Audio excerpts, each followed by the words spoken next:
Yeah, so I was going on a bit of a nostalgia kick with the boys, right? Talking about TV shows with reboots, and we got to Bakugan. And before I get into this game, I gotta get my rant about Bakugan. What happened? Dan Kuso aura loss on a level that was unprecedented. That is not my Dan Kuso, not my battle brawler. Also, apparently there was like a second reboot. I didn't even know about the first one. I barely knew about it. And even the theme song. What is this? What are we doing? Bakugan brawl, standing tall, we're the awesome ones. Powers in our hand, take a stand, saving everyone. The powers in your hand, two worlds collide on the inside. Like, dude, come on. At some point, we went through an era of just turbo-ass reboots, and I genuinely believe that Bakugan suffered the most because of this. The other ones like Teen Titans and Ben 10, right? They still got other means of media that are objectively good. But Bakugan, this thing got nuked off of the map. I have no idea what happened. It got erased from the public consciousness. And the original Battle Brawlers cast had aura. Dan was him. Shun, he was just Sasuke before I knew about Sasuke. Masquerade, generational villain energy. Why does this dude have so much aura? How pathetic! Why don't you face facts and give up? Why, look at your pet lizard! He's on the ropes! I don't remember fully when Bakugan fell off for me as a kid. I just remember Drago becoming more and more like just becoming a guy. His OG design was this badass dragon, and his final form, I remember, he's just turning into a furry. Doesn't say it was bad at this point, that's just what I last remembered.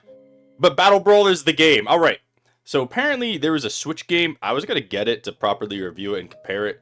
But I looked at this game, I couldn't be bothered. I'll keep the $20 padding in my wallet because it just looks rough. And this guy, he's throwing hexagons. I don't know. Just ignore that. First things first, I did the most logical thing of making such a cool and edgy character that 12-year-old me thought was badass. Literally just a, can you tell which is my OC moment? Next, I grabbed my starter Pokemon and went on my way. One of the funniest random features are that you just get to chuck your Bakugan at the other Bakugan and punt them off the card or just damage them. It's awesome. I don't know why. I kept trying to do that because I thought it was silly. Then I had to face off against the dastardly Kumba. Yeah, that's it. Which we all know is the strongest of the battle brawlers. Another funny thing about this game is that literally everybody is your op. All of the main cast that you've grown to love is just straight up bullying you while you're trying to be chill with like your new homie Leonidas. I must admit, Leonidas arouses suspicion. And every Bakugan I've asked has never even heard of him. Wait, if that's the case, perhaps he's not from Vestroia. Intriguing. Who cares where he's from? Leonidas is my partner. There's no way he's done anything wrong. I trust him. You trust me? The actual gameplay is really fun, actually. And each of the maps you play are like mini games trying to get your Bakugan through the stage to earn bonus points, buffs, and debuffs. One thing I want to comment on, oh man, it's the music. The music in this game goes so stupidly hard for no reason, and I love it. The rock style of early Bakugan was just so tough. For the actual minigames, they were pretty easy, and the music starts to hype you up. My favorite one is where you're straight up just like jerking your controller to earn more points, but blasting the music in your ears is just keeping you going, like it's pushing you. There's 3 big minigames for when your Pokemon's fighting another Digimon, and that's the power, shooting, and timing minigames. They do get repetitive, but as you go deeper in the game, there's different levels to each of them, so they do get a bit harder. So there were definitely a couple moments where I struggled, but I still enjoyed it. The story of the game is pretty fun. The animations and designs of the Bakugan are all actually amazing, and I loved that aspect the most. When you finally start to get some friends, you immediately get more ops who sense a dark power in you and try to convert you to the dark side. Speaking of the dark side, can we talk about Leonidas for a second? As a kid, I thought Leonidas was the greatest thing ever created, and honestly, replaying the game now, I was right.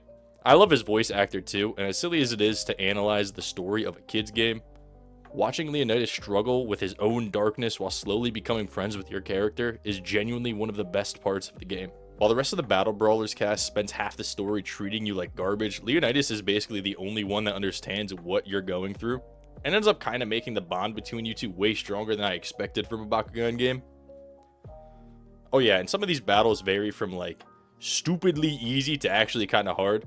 Like, I upgraded this robot Bakugan I bought for a good stage specifically for him, and then bought a card specifically for him. Played the mini games as an adult, buffed him, and then I lost to Shun. Why? Why? Maybe Bakugan got rebooted into Oblivion. Maybe nobody talks about it anymore. But replaying Battle Brawlers reminded me why so many kids were obsessed with this in the first place. The game's not perfect, but Leonidas is still cool. The soundtrack is still lit. And for a few hours, I felt like I was 12 again.